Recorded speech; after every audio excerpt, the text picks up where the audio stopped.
Mike Farrell, Rivals.com, with former five-star recruit Landon Young, who played for the University of Kentucky, is now headed to the NFL draft. We'll talk draft in a second here, but let's go back to the past, the old days. First five-star ever for Kentucky to sign, which is a big deal. Recruiting process, who did it come down to? I mean, who was closest with Kentucky? Yeah, so of course Kentucky was my number one overall, but when I sort of extended my recruiting into my senior year, I really looked at Alabama and Auburn, and of course Ohio State. Went to a couple camps up there. Really debated on the Alabama Auburn because Auburn, they had the vet school that was sort of my interest in my studying, and then Alabama, of course, just because of the program. But overall, Kentucky always stayed my number one. What did you graduate in? I graduated in 2019 with a degree in animal science and a minor in agricultural economics. Are you going to be a veterinarian That's what my hope is. after your long NFL career, of course? Absolutely. Is there pressure that you step on campus with that five stars? I wonder, expectation wise, does that follow you throughout your career? I don't think it really follows you throughout the career. I think definitely when you get on campus the first time, it does follow you a little bit because there is a certain expectation to, more things than just your physical abilities. People see as a five-star, yeah, you played good high school ball, but can you learn the playbook just as well as, somebody that's been there for 2 years? Can you go out there and perform day one against another caliber of athlete? All these guys coming out of high school, they're five stars right now, like they're going to be able to see that sort of stigma that comes with that coming into college, which I say it's not a bad thing. You're getting rewarded for how good you've played through high school. But at the same time, you go to the next level and that doesn't matter after you get there. You commit on a school and it doesn't matter. Yeah. So were you excited when you were rated a five-star back in high school? I mean, this was a long time ago. Absolutely. And, I sort of jumped when I got the Army All-American game out of the way. I was not quite a five-star and then had that game and sort of jumped to that five-star status.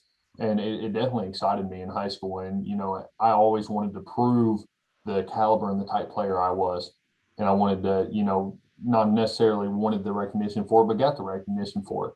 Everyone wants a little bit of recognition for the work that you put in. So it definitely got me really excited. And I think it sort of proved myself that I could go out there and prove that I was a really good football player, that I was one of the best in the nation to do it. And let's talk about the camp process too, because you went to a lot of camps, whether it was ours or someone else's, and obviously the Army Bowl was a great test for you. When you step up to that level of competition, what did you first notice the most about when, compared to playing at high school and playing against regional guys that are perhaps faster, bigger, stronger? So the first thing I really noticed is that everyone around you is very talented. You're not going into a game where maybe you have one, two, or three like really talented guys on a team. You're going to a whole team of really talented guys like you're going to face in the college level.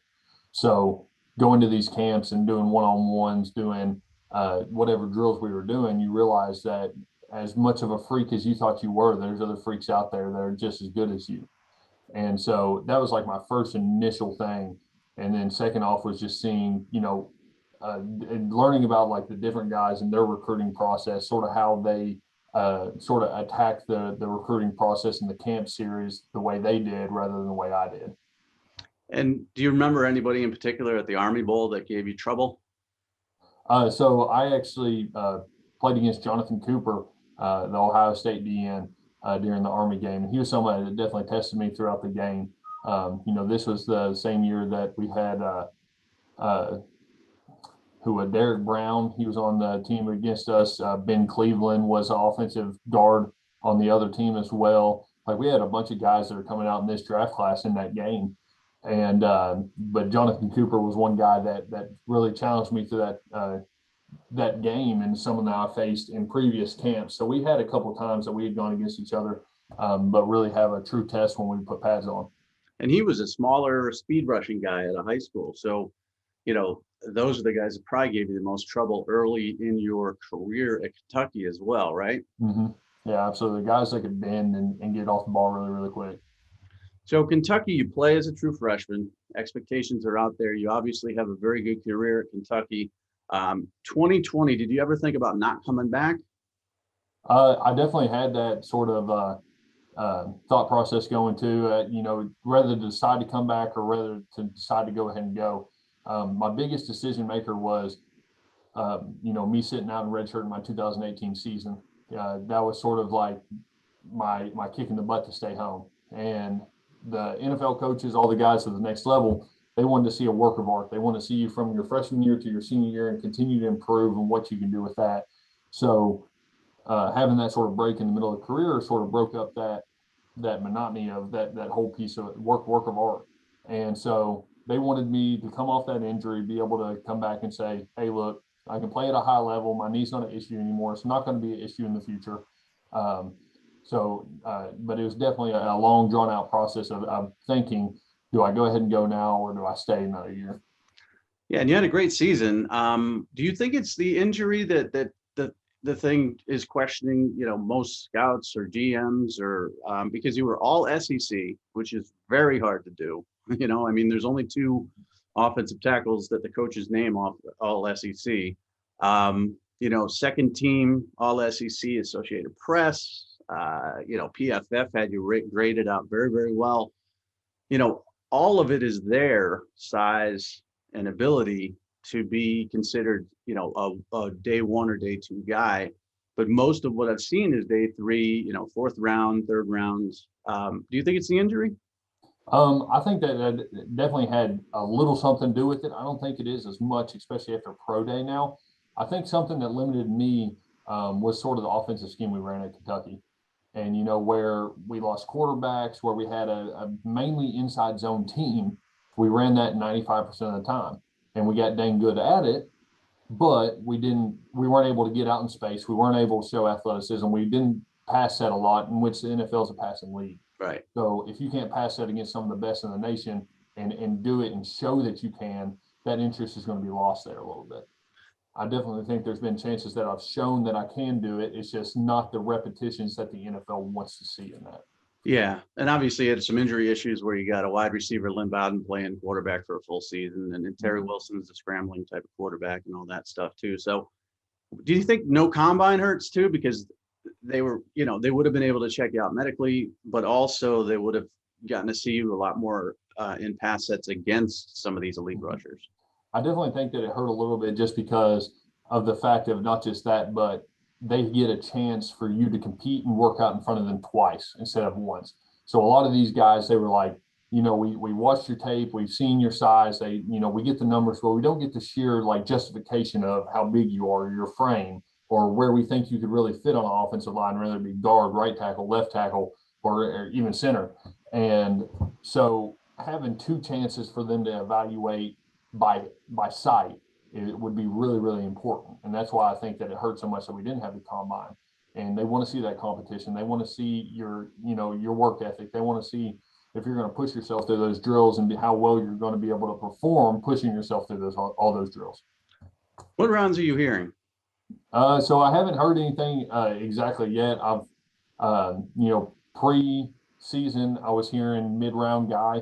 And I definitely heard after pro day that I bumped my stock. So I haven't heard anything for sure yet. Hopefully in the next couple days before the draft, we'll get a little more feedback from teams and their grades, what they have projections and where I'm on the board. But definitely every single team that I've talked to have said, man, you've climbed the draft, your draft stock from your pro day. Definitely. And, obviously everybody's going to watch day one. You're not expected to go in the first round. Day two, how's that going to be? Are you going to watch with family? Are you going to be anxious? How do you think you'll feel? I don't think I'll be too anxious because one, my faith overtakes everything. And I know that the Lord has a plan for me. He's going to put me where he thinks is my perfect fit. He's going to put me in the place that he thinks is perfect, and he has a better plan for me. No matter where it is, whether it's second day, whether it's third day, where it's undrafted, I know that he's got a plan for me. So I don't think anxious will be a thing. I will have definitely on day two and day three, have a couple of my family members sitting around with me. And, just because they've supported me, they've helped me through this whole process. And if it weren't for all my family that's been able to be around me and give me those opportunities, I wouldn't be in the situation that I am now, either as a player or as a man. And so being able to have them there just to support me and have them there just knowing that they're family and I love them, that's going to be something huge. So like my grandparents, my wife's parents, a couple of my aunts and uncles, and we're going to sit and just enjoy the afternoon and know that the Lord has a plan no matter where I go. Now you played left tackle and semifinalist for the Joe Moore Award, which nation's most outstanding offensive lineman. And, but a lot of people are talking right tackle or guard. What do you hear most of? So I actually hear a lot of both tackle, and then it's like 50-50. I get some saying, well, we need a guy that can swing tackle, somebody that can play left and somebody that can play right. Or I hear a lot of people say, have you ever put your hand in the dirt? Have you been a guard? Have you taken guard reps? And so I definitely think that it's an option that they're gonna put me in at all four positions and see what I can do. And wherever other guys fit in and I fit in well is where I'm going to end up playing. But that's something we've been practicing is make sure we can do guard and tackle guard and tackle on the right and left side. So like I said, it's been split down the middle. Some guys are like, I see you strictly as a guard, 6'6", 315. You get the frame that we want as guard. We're trying to get a little longer armed guys inside rather than just, short, squatty guys.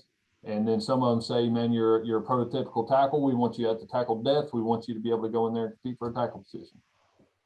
Anyone in the SEC give you a particular amount of trouble? Definitely Aziz from Georgia. I was going to say. Last year. He's a really, really good athlete. And as you see from his draft grade, he's going to be a top round guy.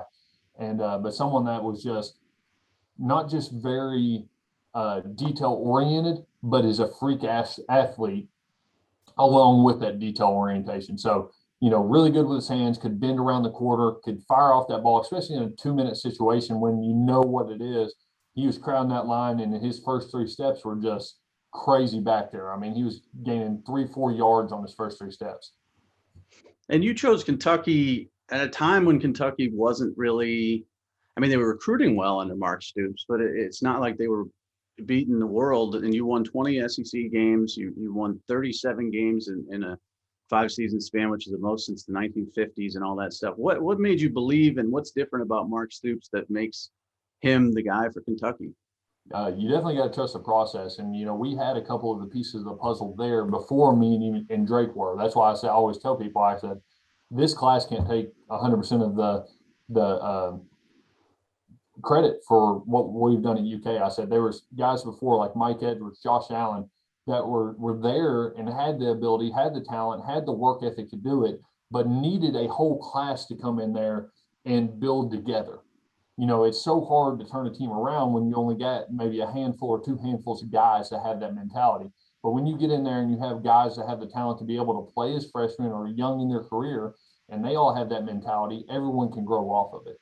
So we went there so we could change a program. We didn't want to be the bottom feeders. We didn't want to be the laughingstock of the SEC anymore, and it's just Kentucky football. We wanted to go in there and change the atmosphere, change the culture around there so that we were a respected team. So me and Drake in the 16 class, we came in there with the attitude that we're going to take everybody's jobs as soon as we get in there. We're going to work hard and we're going to prove that we're better and we can go out there and make a difference in this team. Well, everyone else started building off that. There was better competition. There was better culture in the meeting rooms. There was better culture in the classroom. Everything started changing off that. And a lot of it is due to Mark Stoops. Mark Stoops was a guy that was very instrumental in teaching us how to be the players and the men that we were on the team. A lot of coaches across the nation say, I want a player-led team. They just throw those leaders or the leaders that they should have out into just the wolf pack. And they're like, okay, be a player-led team. But Mark actually sat down with us in the leadership council and got 10 guys, 15 guys, 20 guys, and was like, this is how you become a player-led team. This is how you become a leader. This is what you should do. This is what you shouldn't do. And then brought us out to the team to be able to be that player-led team. So he has done a tremendous job. As you saw this last year, we had 10 team captains and probably had 5 or 6 other guys that we could have chose to be team captains. And that's coming from even my freshman year when we had maybe 2 or 3 guys that we could consider true captains of the team. So this program is continuing to take those steps up. We're getting closer. We're getting more leadership on the team. And I think that's a true reason why we are continuing to better ourselves and have as many SEC wins or how many total wins we've had since the 1950s. Tough question. Which was the bigger win, the 31 game losing streak to Florida that ended, or the Tennessee win over first time since the 80s? So for me, it was the Tennessee game because I wasn't able to play in the Florida game. I was actually hurt that season.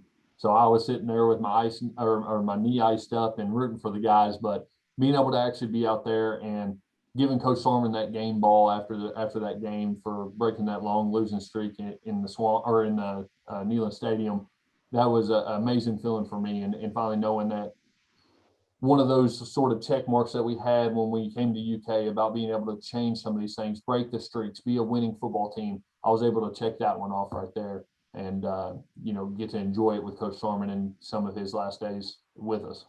Who's your NFL team? My NFL team. So when I was young, I was always a Brett Favre fan and a Green Bay fan. I also liked the Steelers, but that was who my family watched mainly. My cousins were Steelers fans, and my dad and a couple of my buddies, they would watch the Packers. So those are my two teams raised up. And then as soon as I got into sort of high school, college, started watching more NFL ball. I couldn't really say that I had like one specific because I was watching a lot of different tackles, a lot of different offensive linemen, and I liked picking things from so many different guys' game. I couldn't root for just one team because those guys were playing against each other. And let's go back to Coach Stroman. Tell me what he meant to you. So Coach Sorman he was more than just a coach. We were with him when he first got recruited or signed with Kentucky as a coach. Me and Drake, we literally committed right after his first full season there. And so we had that relationship starting really young, and he was a guy that was so developmental with guys. And it wasn't, there's so many coaches that are just focused on, I'm just going to make you a good football player and get you to the next level. But he was so invested in us that we were like his kids. He wanted us to become better men. He wanted us to be good on the field. He wanted us to be good in the classroom, good in our faith, good in community service outside of football. But as someone that lived what he spoke, especially the last 2 years of his life there, everything that he did, everything that he spoke, everything that he lectured to us, he lived and showed us that. And, how can you be a true leader if you're not living by example? But a guy that I respect, just about more than just about anybody on this planet, and a great family that just sort of brought us in as their own kids, and someone that I still stay in contact with till today. And but one of the most influential men in my life that I've had. I'm going to bring you back before we end this to a couple quick questions. Your biggest memory of a Rivals camp? Biggest memory of nervousness, or what was it? Yeah, like because we had one in St. Louis one year, didn't we? Were you in? Yeah. So I actually got the picture of one of the Rivals camp of me doing a one-on-one, and it's still in my parents' basement. It's on a big poster, and because I think it was on showcase at the 5-Star Challenge. And so I definitely remember that going up there to the 5-Star Challenge and being able to go against Jonathan Cooper and being there with Drake Jackson and really being able to just compete. I think it was more fun just to sit around and talk about where all these other guys had their offers from, where all these guys, what their high school program entailed, and just learning about what their interest was in the school compared to what my interest was in the school, and like what really drawed us there compared to, is it just because it's a really winning program, or is it because of the position coach? Is it because of the academics? But learning directly about those guys that you were competing with every single day. I think that was in Maryland, right? Yep, Baltimore, Maryland. Okay. And then a lot of people don't have an answer to this, but I'll ask anyways. Any crazy recruiting stories or pitches that coaches gave you that still stick in your head to this day? Yeah, I won't use any specifics about any coaches, but Drake, he talked about one yesterday on KSR, and was just like, some coaches, they really did not like Kentucky because we were such a bad program when we first got in there. And a lot of coaches would be like, are you really considering playing at Kentucky? Is that something that you're serious about? And I'll use Drake's for an instance. And he said, one of the coaches said, are you seriously contemplating playing for Kentucky? And he said, well, yes, I am. He said, well, then I can't recruit you. And he said, why can't you recruit me? He said, because if you have interest in playing for Kentucky, you have a loser's mentality, and I'm not going to recruit a loser. And I saw that disrespect through my recruiting too, there was coaches that they didn't respect Kentucky because we were 2-10, but they didn't see the future of the program. They didn't see that we were going to end up having a 10-game winning season. That was the most we've ever had in just about school history. They didn't see us go to 5 continuous bowl games over my 5 years here. And being able to do that and have that 10-game season was almost bigger to me than winning the national title game, because you truly turned a whole program around as those 5-6 classes there, and were able to make somebody, a respected team in the SEC instead of the laughing stock. So shockingly, you're saying negative recruiting does exist. It does. It does. Some people don't believe it, but no, it's I've there. so many things. Well, congratulations on your nuptials during COVID. That must have been difficult. Your new bride, and now good luck at the draft. And we'll be following your career. You're in the 5-star club, man. You're rivals forever for us. And I really appreciate your time. So BBN to you, and good luck this weekend or next weekend in the draft. Appreciate it. Thank you. And God bless you. Thanks, man.